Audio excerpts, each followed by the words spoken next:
আসসালামু আলাইকুম সুপ্রিয় ষষ্ঠ শ্রেণীর শিক্ষার্থীরা। ষষ্ঠ শ্রেণীর গণিত টিউটোরিয়ালে তোমাদেরকে স্বাগতম। এই ভিডিওতে অনুশীলনী ১.১ এর ৪ থেকে ৭ পর্যন্ত এই অঙ্কগুলো আলোচনা করা হবে। ৪ নম্বর অঙ্কে কি বলা হয়েছে আমরা পড়ি। বলা হয়েছে ৯ অঙ্কের বৃহত্তম ও ক্ষুদ্রতম সংখ্যা লেখো।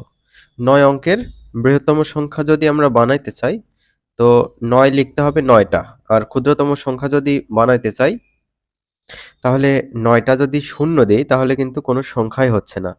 সুতরাং প্রথমে আমরা ১ দেব, তারপর ৮টা শূন্য দেব।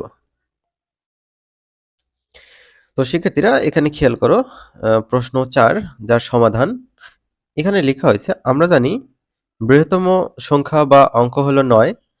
সুতরাং ৯টি ৯ পরপর লিখলেই ৯ অঙ্কের বৃহত্তম সংখ্যা পাওয়া যাবে। উত্তর দেখো, ৯ অঙ্কের বৃহত্তম সংখ্যা।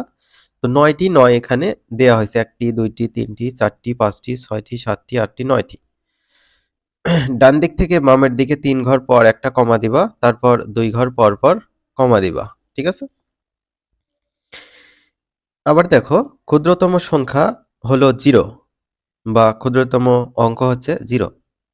পরপর ৯টি শূন্য লিখলে কোনো সংখ্যা প্রকাশ করে না।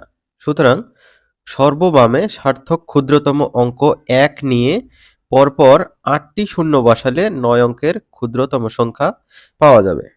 উত্তর, ৯ অঙ্কের ক্ষুদ্রতম সংখ্যা।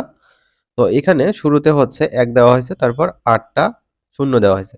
একইভাবে ডান দিক থেকে বামের দিকে ৩ ঘর পর একটা কমা, তারপর ২ ঘর পর পর কমা দিতে হবে।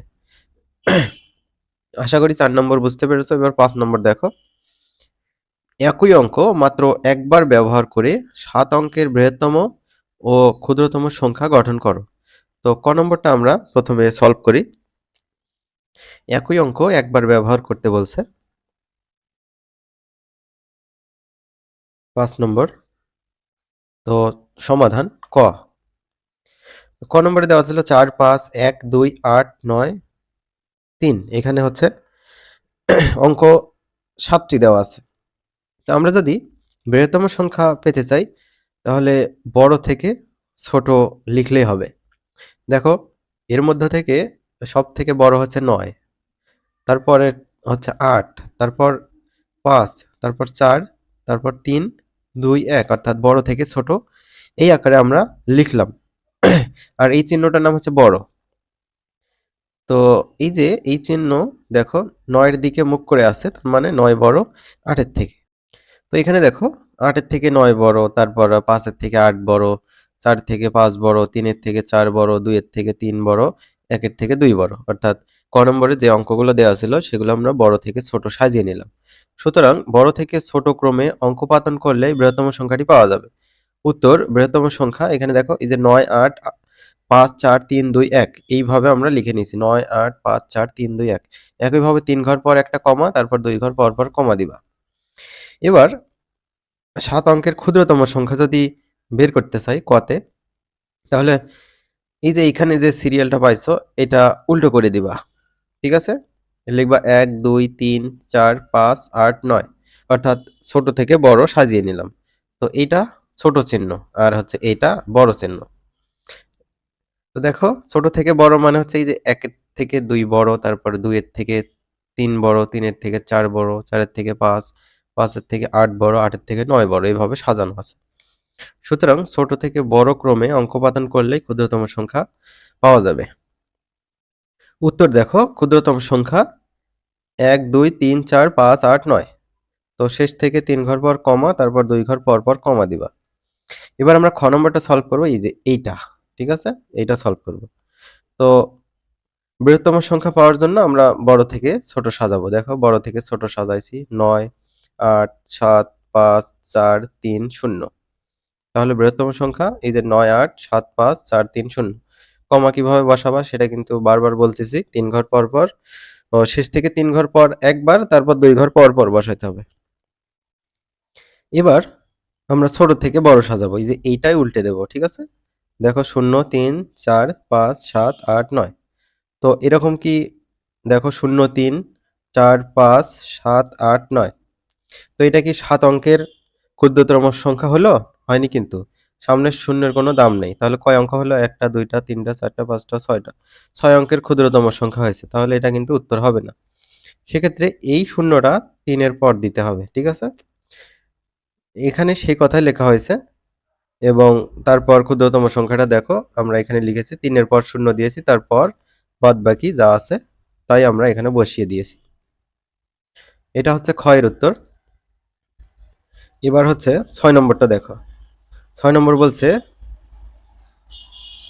৭ অঙ্ক বিশিষ্ট কোনো বৃহত্তম ও ক্ষুদ্রতম সংখ্যার প্রথমে ৭ এবং শেষে ৬ আছে।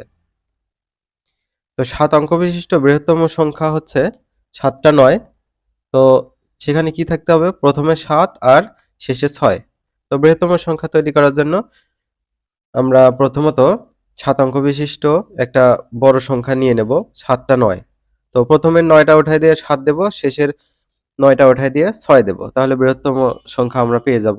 একইভাবে ক্ষুদ্রতম সংখ্যাটাও আমরা বের করতে পারি। ৬ নম্বর। প্রথমে ৭ এবং শেষে ৬ বিশিষ্ট ৭ অঙ্কের বৃহত্তম সংখ্যা হবে ৭, তারপর ৯ থাকবে ভেতরে, তারপর শেষে থাকবে ৬। তো এখানে একটা জিনিস বুঝতে হবে, ৭ অঙ্ক বিশিষ্ট বৃহত্তম সংখ্যা যদি আমরা বানাতে চাই, তাহলে ৯ হবে ৭ টা। ৩ টা, ৪ টা, ৫ টা, ৬ টা, ৭ টা। তো এখানে আমাদের কি হবে? প্রথমত ৭ আর শেষে ৬ থাকতে হবে। তো এখানে ৯ এর জায়গায় আমরা কি দেব? ৭। তারপর ৯, ৯, ৯, ৯, ৯ আর শেষে এই যে এই ৯ এর জায়গায় ৬ দিয়েছি। ঠিক আছে? এভাবে তোমরা বানাইতে পারো। তারপর কমা দিবা। শেষ থেকে ৩ ঘর পর একটা কমা, তারপর ২ ঘর পর, পর কমা। এবার ক্ষুদ্রতম সংখ্যা বানাবো। প্রথমে ৭ এবং শেষে ৬ থাকবে। তো ক্ষুদ্রতম সংখ্যা বানাতে গেলে তো তুমি প্রথমত ৭ টা শূন্য লিখে নিবা। ৩ টা, ৪ টা, ৫ টা, ৬ টা, ৭ টা। তো প্রথমে কি থাকতে হবে? একটা ৭ থাকবে আর শেষে এই শূন্যর বদল আমরা ৬ লিখব। তো মাঝে শূন্য যতটা আছে সেটা বসিয়ে দিতে হবে। তো এটাই হচ্ছে উত্তর। এর পরের অঙ্ক ৭, ৩, ৪, ৫, ৫ এর অঙ্কগুলোকে বিপরীতভাবে সাজালে যে সংখ্যা হয় তা কথায় প্রকাশ করো। তো এটা উল্টাভাবে সাজাই। ৫ লিখব, তারপর ৫ লিখব, তারপর ৪ লিখব, তারপর হচ্ছে ৩ লিখব, তারপর ৭ লিখব। কত হলো? একক, দশক, শতক, হাজার। ৫৫,৪৩৭। তো এটা কথায় লিখলেই উত্তর হয়ে যাবে। খুবই সহজ অঙ্ক। দেখো প্রদত্ত অঙ্ক আর বিপরীত ক্রমে সাজালে এরকম হবে। ৩ ঘর পর একটা কমা দিবা, তারপর ২ ঘর পর, পর কমা। যেহেতু ২ ঘর পর আর কোনো সংখ্যা নেই, এখানে কমা দেওয়ার দরকার নাই। সুতরাং কথায় প্রকাশিত হলে সংখ্যাটি হয় ৫৫,৪৩৭। এটাই উত্তর। আমরা পরবর্তী ভিডিওতে পরবর্তীতে যে অঙ্কগুলো আছে সেগুলো আলোচনা করব।